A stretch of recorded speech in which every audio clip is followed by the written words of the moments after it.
What's happening, people? It's all Blakademik. We are back, and we're very, very, very excited to be back in front of you guys on your screens.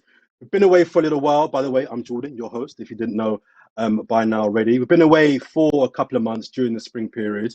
A couple of months has been very, very challenging and testing for members of our community for a variety of different reasons. And because of many of those reasons, COVID, and many of the murders, and I will call them murders because I'm not bound by any regulations to lie and say things that it's not. They were murders of our brothers and sisters.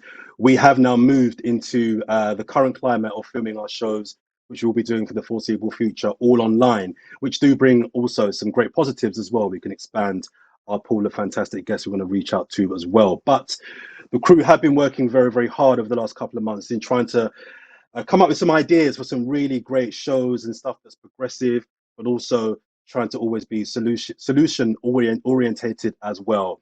But we do get the current climate. It's been a very, very difficult and emotional time for so many people for a variety of reasons. And we're going to be exploring some of those things over the coming shows and weeks. But what we aim to do with also Blakademik is to represent the community as best we can, always pushing the culture forward in the direction that we think it needs to be going to as well. My manners, before I get any further, I've introduced you to my new friend, QB, the Quarantine Beard, coming on quite nicely. So the two of us, we will be presenting the forthcoming shows coming up as well. And on that note, let's get into our first show of this new period now. I want to have a discussion with my guests on Black trauma. Okay, I want to discuss Black trauma and the sharing of Black trauma. We all know that it's been as I mentioned, a triggering and difficult point for so many of our brothers and sisters due to the deaths and murders of our brothers and sisters, both here in the UK, but also in the States as well. And to have this discussion about trauma within the community, I'm joined by Justin Finlayson, who is from United Borders, an award-winning charity which works with young people at risk. I'm also joined by Craig Pinky, who's an urban youth specialist, criminologist and lecturer. And finally, I'm joined by Dr. Roberta Babb, who is a psychologist and a psychotherapist as well. Guys, thank you very much for joining me on It's All Blakademik today. I really appreciate your time. Is everybody well? Yes. All good, all good. Good to hear. So guys, before we get into the technicals and the solutions of what trauma in a community has led to, I want you to all to kind of put your professional hats to one side for a couple of minutes. And I want you to all tell me about how you feel. Because before you're professionals, you're Black men and you're Black women. And I'm really interested to just hear over the last couple of months, as I mentioned, it has been such a difficult time with some of the high profile murders of our brothers and sisters. I want to hear from you guys, just how you feel as Black people. I'll start with yourself, Craig, and then we can move on to Dr. Babb and then bring in Justin. I guess ultimately for me, I don't separate from personal or professional. I'm angry as a Black man personally. I'm frustrated. I'm upset. And professionally, I feel exactly the same way. I'm not one of those individuals that, personally I feel a particular way, but then wear a professional hat and act different. With the current situation and the things that we've been seeing online globally around our people, not just necessarily in the Western Hemisphere, but also things that are going on in the East in places like Africa, and the things that are still taking place around human trafficking and slavery is just another reminder of the long intergenerational trauma that we've been observing. And it's had me feeling a range of different emotions. And I think the only way to kind of describe it is it feels a little bit like a roller coaster. I hear you. Dr. Babb, what about yourself? I was just saying, it's really difficult. I think it's brought up a lot of emotions, and I think there's something about it being a roller coaster. I think it's a lovely description. It's been intense. It's felt really overwhelming, despairing, sadness, frustration, anger. But I think there's also a bit of hope in the sense that things are being spoken about in maybe ways that they haven't been before. But it is incredibly challenging and incredibly exhausting. No, I hear that. And Justin, yourself? Yeah, just to note on what Dr. Babb said, it's been very exhausting, very exhaustive, because it's an age-old conversation. It's not nothing new in Black households throughout the world. It's one of those things where we continually have this conversation and we're half wondering when is the other group gonna understand and hear and actually stop trying to justify some of these modern day lynchings for what they are, and actually be empathetic to what's actually happening. So, as Craig said, you'd have any day where, you got a roller coaster of emotions. Sometimes I wake up hella optimistic. Other times I just feel like, why am I getting up today? This is not the day to get up. I'm still emotionally processing some of the things that are going on, and I feel like inside might be the better place, but we have to just, tough it out and get back out in the world and try and make a difference. No, I hear it. I hear it. So one of the thing that I would probably say in terms of my emotion personally over this last couple of weeks is I've been emotionally tired, not so much mentally or physically, but spiritually and emotionally tired. The deaths of Ahmaud Arbery, Breonna Taylor, we've had some here in the UK as well, and obviously George Floyd. It was just, as you said there, Justin, it's once again, it's another black person being murdered with impunity. And one of the things I decided to do was to try and protect my mental health. And one way I decided to do that 2 or 3 months back was to stop viewing certain images and videos. So I want to explore that with the three of you. Where do you guys stand on the sharing of these videos of, as you said there, Justin, modern day lynchings, their murders? Where does everybody stand on the seeing, the visualizing of some of these videos and images of our brothers and sisters being at best manhandled, attacked, at worst case murdered? Well, I think it just depends on the viewpoint, I think, because there's one side of me which is categorically, it's like, no, we shouldn't be sharing images like this. They should be pixelated, it should be protected, etc. And I stand by that. But at the same time, we have to look at why are these images allowed to be viewed and consumed the way that they are.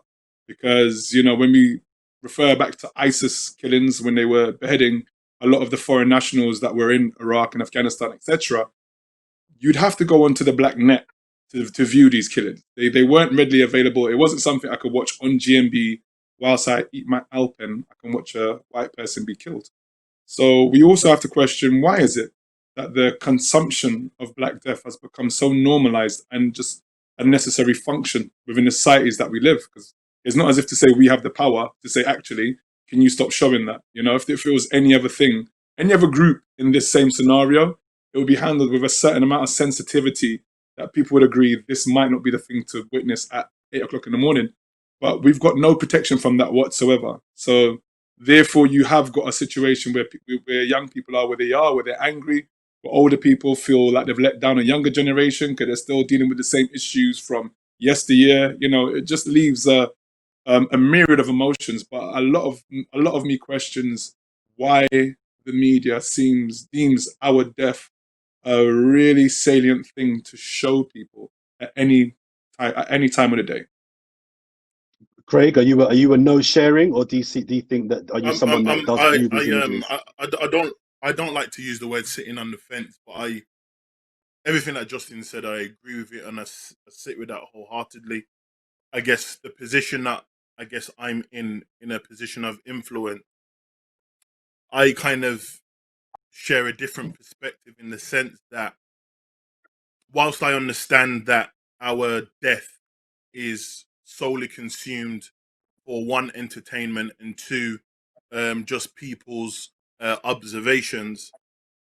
Things similar to the point that the doctor made earlier was that when we talk about the concept of hope, is that sometimes people need to recognize and see what's ultimately happening for them to kind of recognize that humanity and human beings are not treating as humans. And when we look at this kind of in a historical context, it's almost like when we talk about slavery, for example, or the civil rights movement, or prior to the civil rights movement, and there's loads of documentation that talk about kind of murder, and many of us wouldn't be aware of those particular type of incidents if we wasn't shown that imagery in order for us to understand. And whilst I'm a lecturer and I'm an individual that works with children and young people in particular, and I know that imagery is very powerful, imagery can also be used as an opportunity to learn. And it's interesting that with the situation with George Floyd, I mean, it reminded me of the Eric Gardner case, but more specifically about George. This man was dying for a number of minutes, and this was one of the first indications on camera where they could not justify that particular behavior.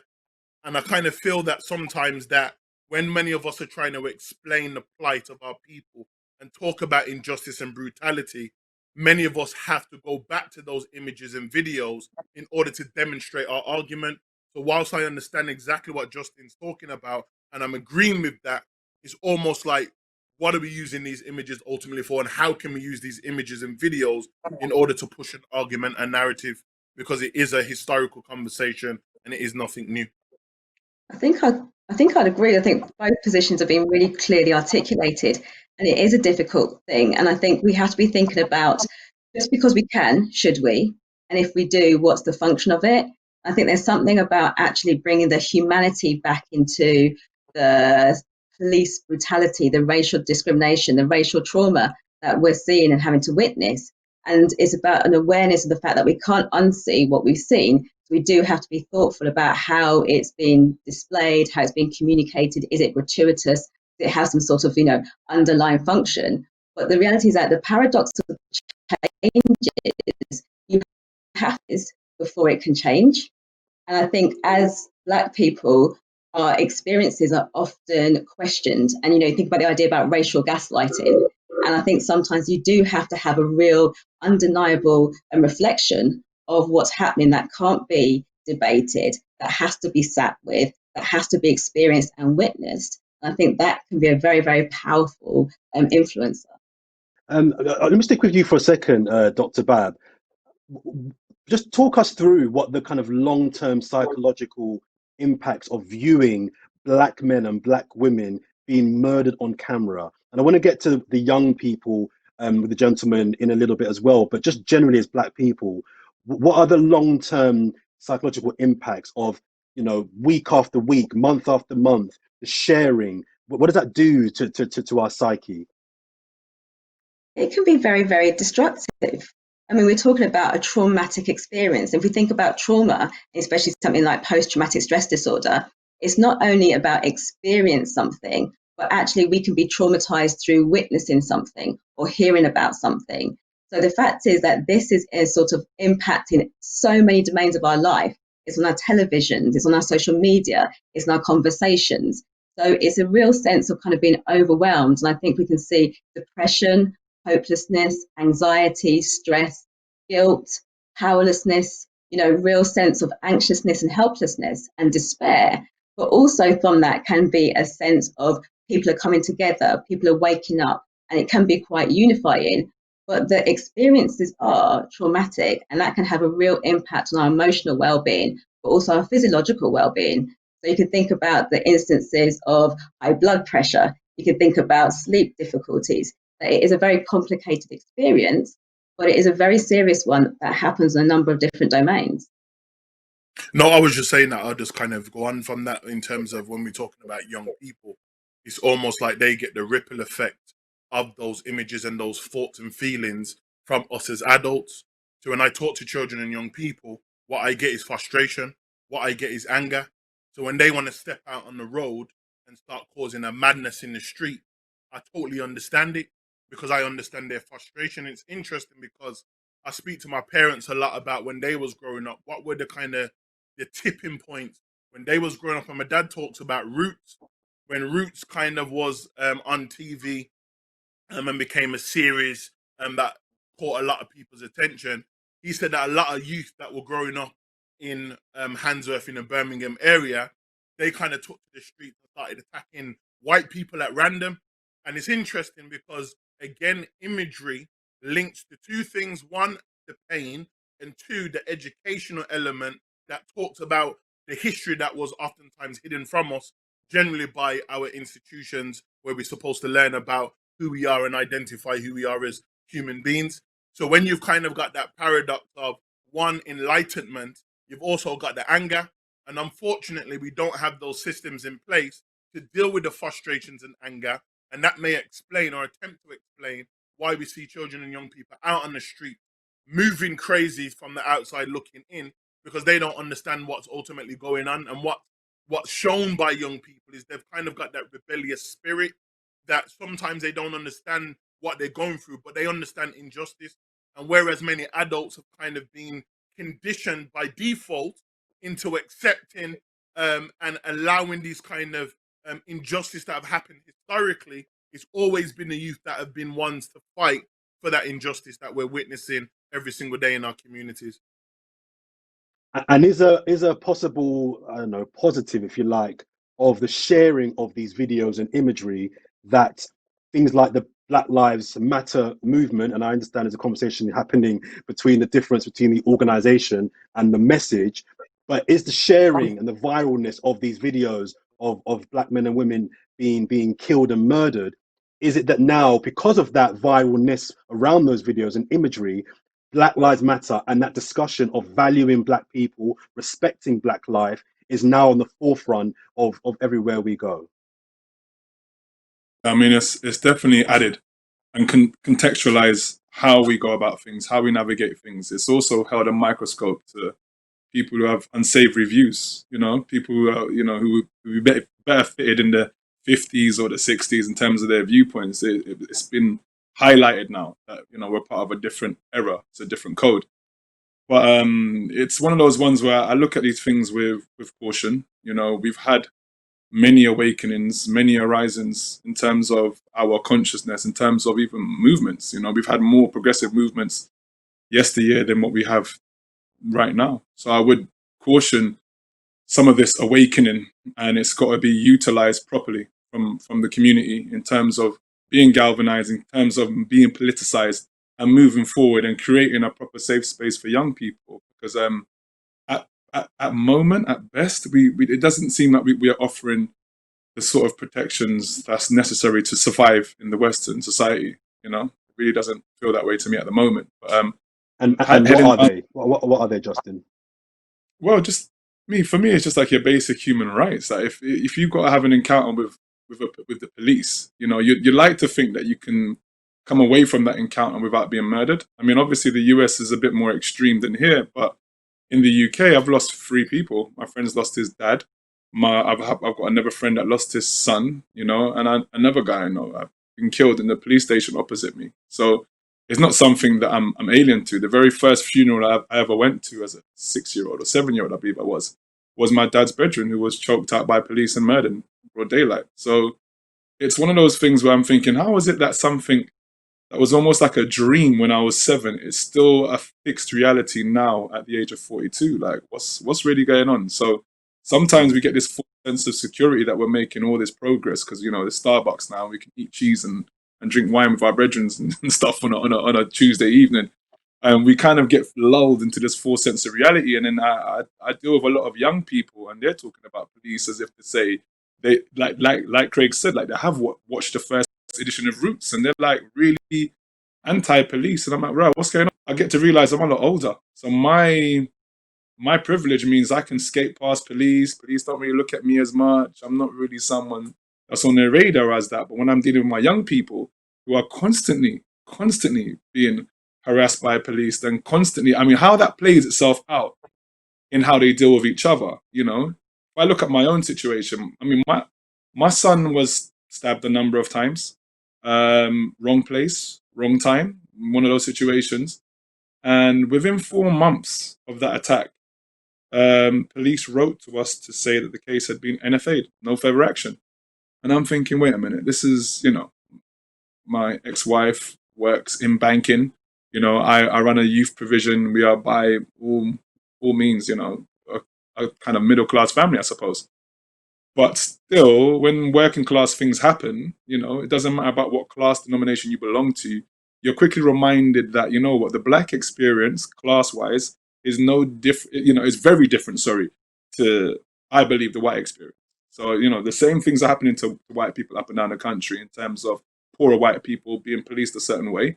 Obviously, it's not because they're white, but the solidarity around these issues, I believe, they differ a little bit. Because if you're Black and rich, if you're a Black athlete and you win gold for your country, you can be handled the same way a young Black person can be, So it's just one of those ones where it is pulling me out of a full sense of reality that I have, where I've got a certain amount of privilege, and young people are the ones that are really having to navigate a lot of police harassment, you know, a lot of the things that are happening right here in this country.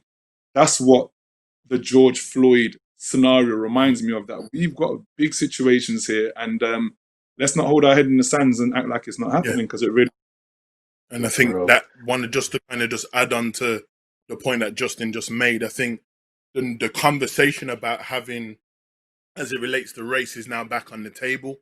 And one of the things that many people are now starting to recognize and understand is that when we talk about the system of racism and the structure and how it functions, it impacts us all, regardless if we're poor, regardless if we're coming from a middle class background, or even if we're from the wealthy and powerful, those that are amongst us. It impacts us in all forms of human activity.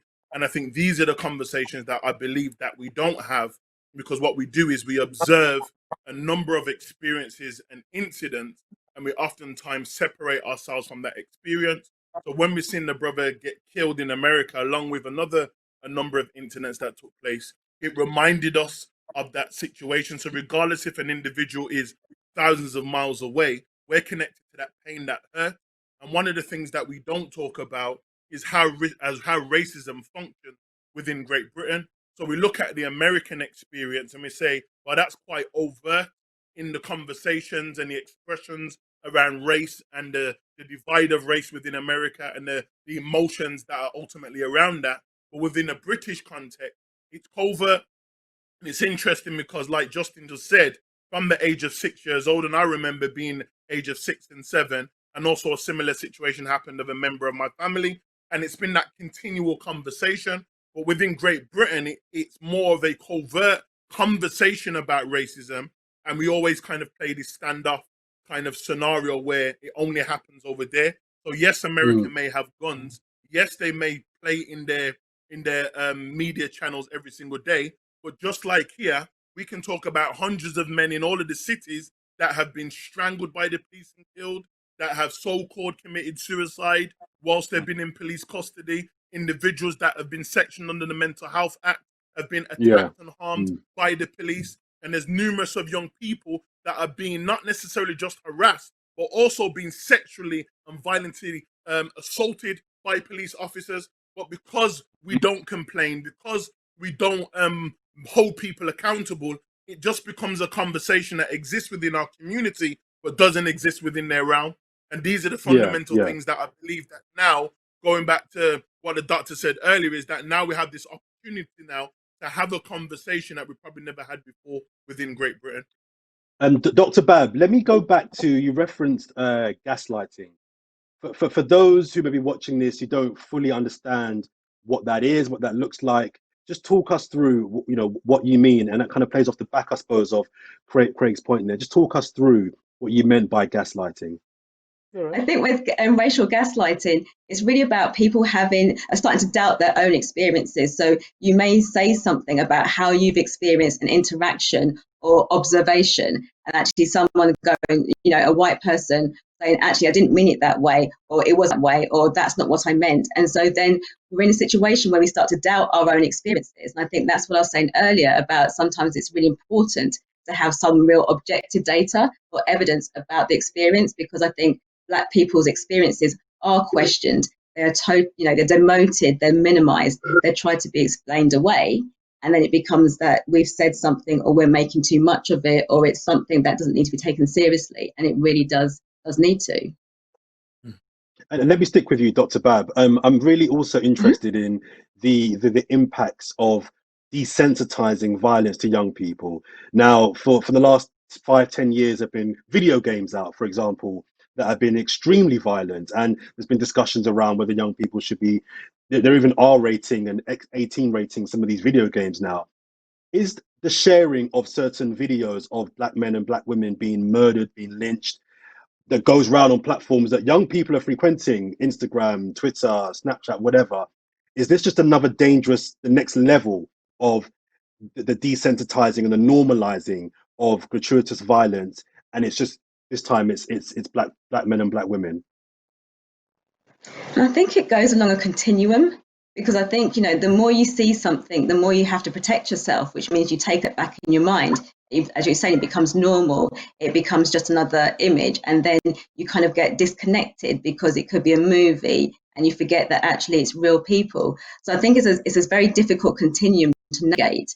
And it is about helping people to have spaces where they can talk about what it feels like to see these images, what it brings up in them, how they connect with it. Because I think a lot of young Black people, especially young Black men, you know, there's so much violence in the community, there's so much violence in the global world, there's so much violence on the internet, that actually they're having real life experiences where when they leave the house, they may not come home. And that is terrifying. And we all deal with anxiety in different ways. And one way is to suppress it, to numb it, to go against it and actually be defiant, to think I'm not going to be a person. But it is a really scary reality. Things are changing in ways that actually feel quite uncontrollable and really quite dangerous.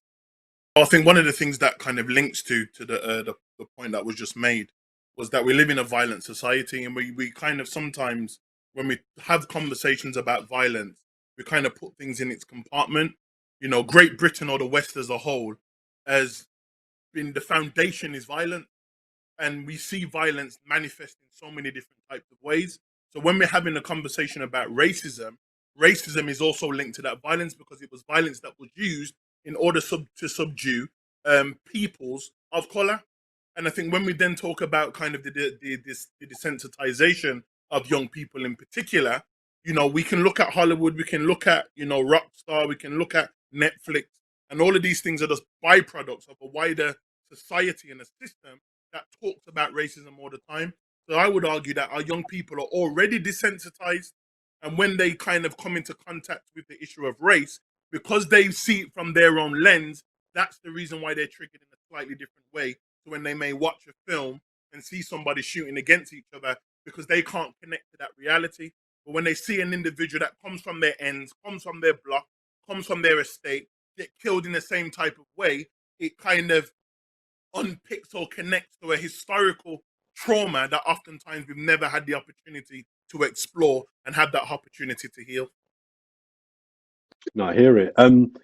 Does anybody feel that, you know, I've been to all most of the London protests during this period, and there's lots of chanting and slogans that have been very, very powerful and very personal, and that seems to have translated into hashtags and some kind of at least virtual movement. Does anybody feel that campaigns such as Say Her Name are actually more impactful than the sharing of the videos themselves? I think the unfortunate thing here is that Black women who have been killed are kind of been lost in the sauce somewhat, because a lot of the focus tend to be on heterosexual Black men. And it is one of those ones where Say Her Name is very necessary. I just think that more needs to be done in that area, in terms of, you know, Breonna Taylor, got Belly as well, who was obviously killed here. As much as I appreciate, and I think it's very important to acknowledge the extrajudicial killings in America by police, it's also equally important to remember people like Belly, you know what I mean, who was killed at work, who actually remonstrated with her manager that she didn't want to be on the front line. They had office space. She wanted to be in the office. She was denied the opportunity. She was spat on by somebody with COVID, and she was killed, you know? And her co-worker was also injured by that same incident. So where I think that the co-adoption of America's problem has been, you know, very, very useful. It's been beautiful to witness. The same won't happen in reverse. Belly's name won't pop in America. You know what I mean? Like Mark and etc. The names are not going to pop over there. So this is where we need to kind of, at the same time, utilize the moment to focus on what's happening here. You know, and it's one of those ones where culturally, America's always been a great cultural leader. I just feel that some of the energy needs to be used for a lot of the injustices that are currently acting out itself here. If we look at even the deaths in COVID, disproportionately killed, it's us again. When we look at the government holding back information on, you know, to the deaths related to COVID, you know, there's so many interesting things happening here that's affecting us right now. And I just feel that, if we're going to talk, say her name, I should instantly also be thinking about Belly. It shouldn't always be, I'm thinking about Rihanna, which is important. Of course it is. But I should be thinking about the injustice that's on my doorstep that needs to be challenged and changed. And I think that's really important. And I think one of the things that I think is coming quite strongly through this conversation is that actually racism needs to be put in the context of history. And I think we need to be thinking about what is Black British history. It's very different to American history. They talk about, colonialization is very, very different. And I think that needs to be taught in schools. That needs to be more widely spoken about, because that's the context within which we're living. That's the parameters within which we're experiencing racism. And that's the parameters that actually have to be part of the conversations in thinking about taking things forward and thinking about things differently. I think it's just very important, though. That we also stay angry a lot, because like anything, you got any breakup of a relationship, there's some songs that you would have heard, and if you are going through if you've gone through the breakup of that relationship, you hear that song even now, and it resonates a certain way, if that makes sense. All of these things that we're witnessing, all these lynchings that we're witnessing, people think that we see these things in isolation. No, we don't. We're connected to it all, and it's just like, I just really believe that now's the time for us to literally come together, unify together, and actually make the changes which are necessary, decolonizing history, etc.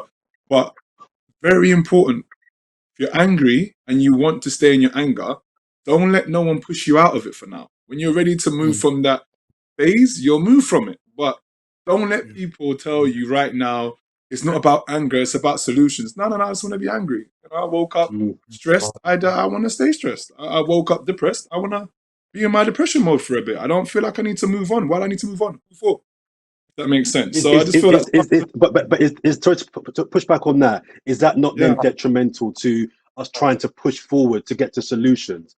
I agree that people should be able to feel how they feel, but if you kind of almost stew in the fact that, no, I want to be vexed because I'm vexed, people are being murdered, does that not then prevent the idea of then getting through the next phase, which is, all right, I'm angry. Now the next phase is, how do you stop this?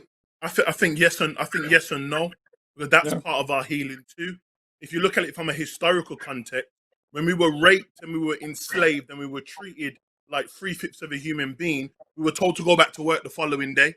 We were told to just forget about it and move on. We never had an opportunity to feel, to grieve, to go through. We're talking about, men that were castrated. We're talking about women and their breasts were removed. We're talking about women that were raped. We're talking about fathers and brothers having to witness a mother or a sister be taken and mistreated in a particular type of way. We're also talking about the way that, men were treated, the way that women were treated, and how they're oftentimes the entertainment purposes of individuals was to put people against each other, and we was never given that opportunity to heal, to grieve. So I understand in context that yes, it is about solutions, but if I'm angry, allow me to be angry just for 5 minutes. Don't tell me about solutions until I come to terms with the fact and the reality that I need to process my emotions.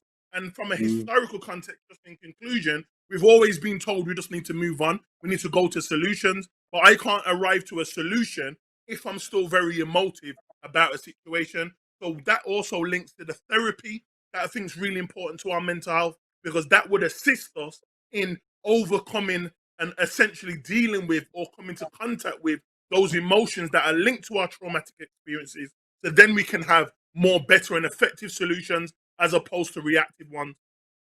Dr. Bad, but I take Craig's point completely there, about processing how you feel and not being forced to rush into the next phase of what is next. Totally to that point. But how damaging mentally could it be to stay in that place of anger, frustration, and pain? I think that's a really difficult thing to answer, because I think everybody heals at different rates. And I think before you can move forward, you have to have your own victimization recognized and seen by someone else. And that's incredibly important in the healing process. Like I think both Mark and Justin are saying, I think the thing that we're also trying to say is that it's important to find a balance between, accepting how you're feeling and giving space to that, but also moving forward. And we also have to think about, actually, it can feel like it's holding us back, but we can't do anything before the emotions have been processed. And it is about, how do we process something so we can let it go and not feel that we're forced to just put it down and ignore and dismiss it, because that means it hasn't been processed or resolved. And, we're destined to repeat the same things unless they've been resolved. And that's really, really important. So there has to be space for it. And I think that's why therapy is so, so important in giving a voice, a name, a language, a story to our experiences that can then be understood and taken back in a different way. Was anybody else surprised at how surprised white people were at how black people are being treated and killed? Off the back of the George Floyd murder, I just saw so many white people. Oh my God, that was so brutal. That was out of order. I had no idea. No, this is so bad. This is wrong. And I'm like, you've been for the last hundreds of years. Why are you surprised? This is not the first time it's happened. Was anybody else surprised? And that level of white, I suppose, realization, for want of a better phrase, how do we channel that to actually try and move forward to actually, okay, now you do get it. Now you are seeing how we're treated. What are you going to do about it? I'm not surprised. And the reason why I'm not surprised is because I am very clear in the understanding of the system of white supremacy. And that particular system enables them to be cognitive dissonant to our reality. So I'm not surprised. It's designed for the purpose for them to not see us as human beings. So when we're talking about the concept of humanity, what these particular recent incidents have allowed to happen is for people to now not be able to justify the reason and the rationale of why that individual was taken. Because if you look at it in history, let's go back to lynching. There was always a reason, that an individual looked at a woman, an individual spoke out of turn. There was always a reason why that individual was able to be taken from us, from our communities, and that was justified, and it was kind of seen as just a kind of normal type of behavior. But now we're kind of in a particular space where that argument now can't be utilized in this particular context. So whilst you have individuals that are surprised, you've got some individuals now where they have to now be accountable to these particular type of behaviors, because people are now starting to find their voice in a different type of way. And where social media becomes important, because now you can drive these particular narratives and these particular images in order to hold people accountable to these particular types of images. And that kind of links to the first original part of the conversation about sharing. And that was what my argument was, just kind of coincide with the argument that Justin was presenting, was that I see the purpose of imagery in the context of understanding. Nothing surprises me anymore. I think it's more healthy for me to assume that if you haven't done anti-racism work on yourself, then you're probably going to be racist. You've been indoctrinated into a racist system. We're talking about decolonizing education. It's a key part of it. As 3/5, not really a human. It's always so. Before, when I had these kind of conversations, honestly, I could have lost here as a result. But a lot of these conversations was, what do they do, and why did that happen? And I was always like, what? What do you mean, why? What do you mean, what did they? Are you serious? Someone was just Tamir Rice. Yeah, the gun. Yeah, but if it looked like, and I was like, oh my God. So the racial gaslighting, I've gone through all of that because we've had, I don't know, maybe 10 years of this, 10 years of killings on camera. Since I think since Obama came into power, that's when a lot of the killings became a visual thing to almost remind us of our position. So I was always getting caught up in these weird arguments, and I'm thinking, hold on, why am I exhausted? What's going on? Why am I still trying to justify humanity? What's going on? So I've had so many of those conversations that now I'm just like, oh, now you've turned up to the party. Well done. You're 10 years late or 100, but you're here now. That's the main thing. And you're not here because you became enlightened. What's happened is that, as Ray pointed out as well, that there is a lot of social media, there's a lot of narrative being controlled by Black Twitter, etc. There's a lot of white youths growing up who are now on the staple of Black culture. So they understand things, in a way where their parents were a bit embarrassed by my parent. They understand things in a different way. They understand certain incidents in a different way now because they're aligned with a culture, if that makes sense. So when we look at the youths who are tearing down statues in Bristol, in Colston, people think that this is just a freak incident. It just happened. No, how long those people are lobbying to get this slave statue taken down. You know how much channels I witnessed about Colston and the statue being up there, etc. That you get some white youths who are like, well, actually, why are you not leaving it up there? You know, it's a different generation. They don't understand police and all the rest of it. No, we'll just rip it down. They deal with police consequences after, but we know full well if we go near the statue, we're looking at a couple years in prison. We still got youths in jail in Birmingham because one person shot a helicopter and all 5 people were there and they got life sentences. What's going on there? Yeah. So it's just one of those ones that we understand the context of legality so well. We understand legal loopholes because we've been fighting them forever. Whereas some white, particularly young white people, they don't understand the consequences. So they don't understand this whole patience thing. And what are you not being patient for? It's time for pushback right now. And personally, I'm proud that there's young people, particularly around the young people, around the marches that you was talking about. I went out there and got so much energy and invigorated by 19-year-old, 18-year-olds who were just throwing up hashtags for Black Lives Matter and organizing massive protests bigger than I've ever seen.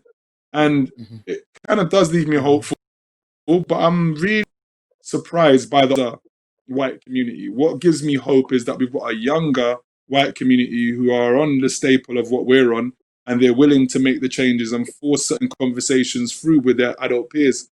So not surprised, but it's just the work needs to continue. We cannot for 1 second believe that just because they've witnessed something horrific and they've seen an 8-minute horrific piece, that they're going to all of a sudden be able to relate to the 400 years of horrific intergenerational trauma that I've had to walk with to navigate myself in this society. So let me ask you, Dr. Bab. I mean, with that realization among some white people, the veil has been lifted, and they're finally seeing now, not all, but some are finally seeing now the truth of how we've been treated and murdered for years upon years. How important is that in trying to actually get change? How important is it that some and sections of white people actually now, okay, all right, for whatever reason, however they arrived here, they're now here and they now see and get why we've been so angry for so long? How important is that in terms of getting actual racial and social justice? It's very important. I mean, I think part of what we're talking about is actually when you bring in the humanity, you bring back the empathy. And when you bring back the empathy, then the human scene. And I think then people can begin to think about things differently because it's actually about humans, not just images on a screen that we don't actually have any connection to. But I think one of the things that I wanted to bring in, which is I think within the context of coronavirus, I think everybody is feeling particularly vulnerable, fragile, and uncertain because the world as we know it has changed. So I think there's also something about white people having to sit and experience, maybe a little bit of what Black people experience in terms of the uncertainty of the world, in terms of having, things done to you and having to work against power structures and having your liberty, restricted. And so I think it's really important because we're harnessing something. We can't say it's done, it's the beginning of something, but we're harnessing something where it is about the humanity and then change. We don't need any more data. We know what's going on. We need to bring people together to think collectively together about viable solutions that make a difference. The danger, there's a lot of over rewarding though at the moment. That's what I look at these things quite carefully. Like, why is everyone on it right? What's going on? It seems like it's been amplified to a very loud level. And in a minute, everything's just going to go back to the status quo. Once everything opens back up again, people can get back to their normal lives. And that could just be a moment. Is that what you think is going to happen, Justin? Do you think this is more of a moment than a movement? Do you think by the end of the year, this will just have been... It's a movement. No, for me, it's a movement. For me, it's a way I like it. There is no other way back, to be honest with you. It's only forward. But when you hear our momentum being referred to as a moment by Keir Starmer, etc., when, I'm on social media, right? So I'm dealing with a lot of people who are now tired of all this Black Lives Matter stuff. Like, what is this? And these guys are unruly. You're not really listening to police. You're going out there en masse, drawing a lockdown, etc. So I am also seeing in that turning of the tide from white people who've had enough of, not all of them, but a good majority of white people had enough of all of this change and progression and all this conversation I'm not really ready to have right about now because my privilege is still firmly in place and I'm not ready to go against my cognitive dissonance, if that makes sense. So I'm very aware that we are also hitting a certain crescendo where people are actually tired of hearing about us. You know, we've got enough center stage as far as a lot of people are concerned. So just to wrap, I'm going to ask you, all three of you, the same question, a personal one. If you guys were out and about and you witnessed an attack, a murder, would you film it? Would you film it and would you share it? What would you do if you were there and you saw another black man or black woman being manhandled by a police officer and it was really, really going badly wrong and you could see what was coming? Would you get your phone out and film and record that incident? Wow. Sad to say, you know, I'm a charity owner. I'm responsible for my own sons and daughter. I'm responsible for a lot of young people. I'm always getting young people to question their actions and question their reactions, particularly to certain things. My son in particular, you know, after he went through what he went through, I never had to worry if he'd respond a certain way because the response from the family has always been firm. You know, we've always been a tight family. So I knew he had enough to get past his moment.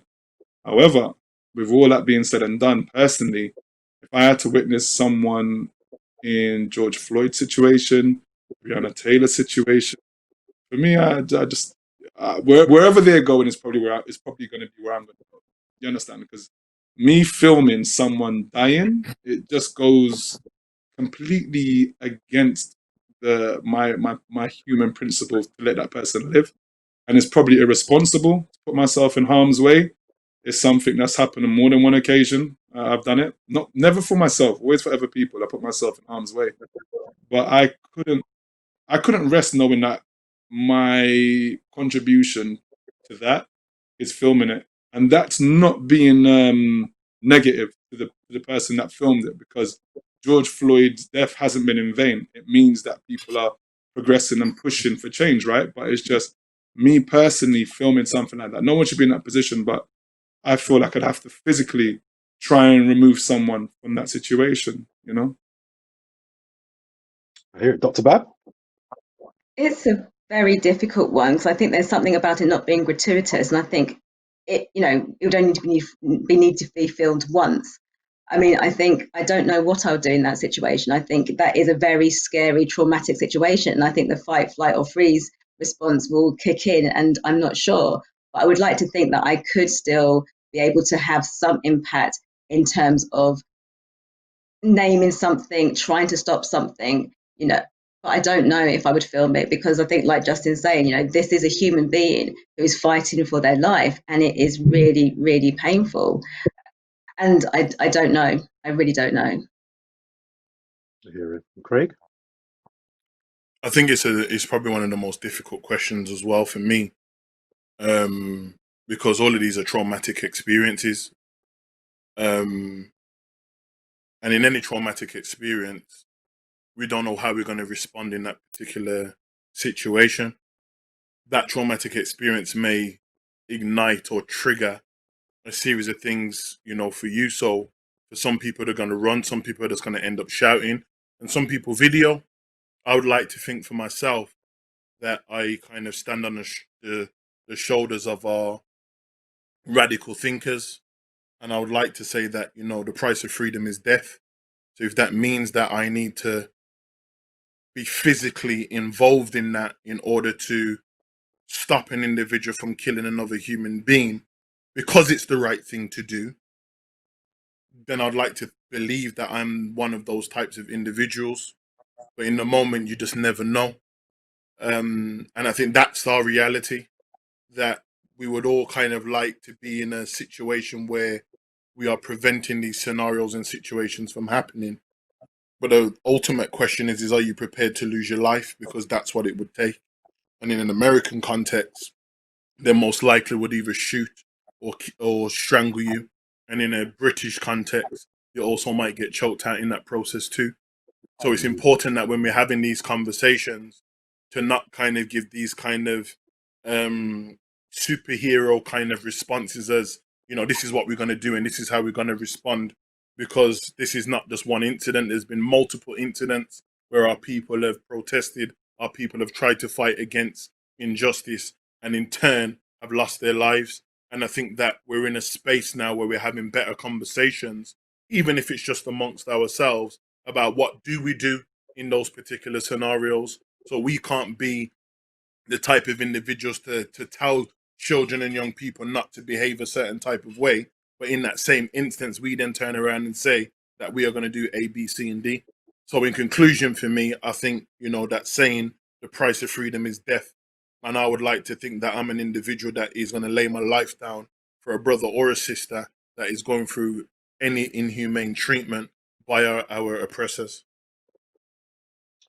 Listen, guys, a really difficult conversation to have, but I think a very, very important one that's necessary that I'm noticing having been had on so many platforms amongst our community. I do feel hopeful. I know there are some people that are cynical that nothing will change and this will just be a phase. I'm a bit more hopeful and optimistic about actual change happening. I think we've hit a crossroads now where things have to change. And alongside these conversations, we have to back it up with action. And all the work that you guys are doing is fantastic. So I want to thank all you guys, Justin, Craig, and Dr. Roberta Babb. Thank you very much for coming on our platform. Everybody watching and listening to this, don't forget to check out more of our content. We're across all the socials as well, but check out all of our content and about the team behind the production here, blakademik.com. Until next week, stay well, take care of your people then, and peace.